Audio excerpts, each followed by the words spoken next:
Welcome to my channel. Huwag kalilimutan mag-subscribe, mag-likes at mag-share sa aking mga videos.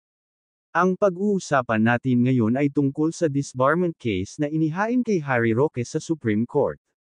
Do you think the disbarment case against Harry Roque will succeed?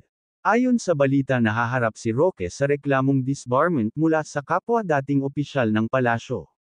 Isang kapwa-abogado at dating opisyal ng palasyo ang nagsampa ng disbarment complaint laban kay Attorney Harry Roque sa Korte Suprema, na binanggit ang mga panuntunan na nagbabawal sa mga legal practitioner na magpakalat ng maling impormasyon sa social media. Ang abogadong si Melvin Matibag, na dating acting cabinet secretary, ay tumanggi na magbahagi ng karagdagang detalye sa kaso, na binanggit ang sub judice rule. Parehong nagsilbi bilang mga opisyal ng gabinete sina Matibag at Roque sa ilalim ni dating Pangulong Rodrigo Duterte. Hindi mali ang free market of ideas analogy, hindi ito nalalapat sa fake news, sabi ni Matibag sa isang pahayag. Ito ang ideya na nagsisilbing pundasyon ng kasong administratibong ito. Iginiit pa ni Matibag na ang reklamo sa disbarment ay walang politika. Hindi ako maaaring magsampa ng isang walang kabuluhang kaso laban sa isang kapwa-abogado tulad ng respondent. Bawal yan. Mahilig ako sa politika gaya ni Attorney Harry Roque pero walang political itong administrative complaint.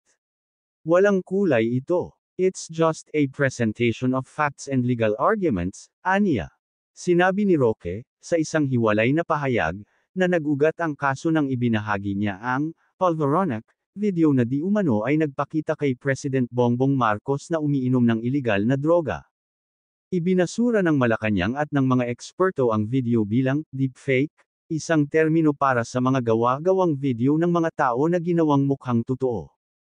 Pinuna ng dating presidential spokesman si Matibag sa pagsisiwalat ng disbarment case sa publiko, na aniya ay hindi pinapayagan.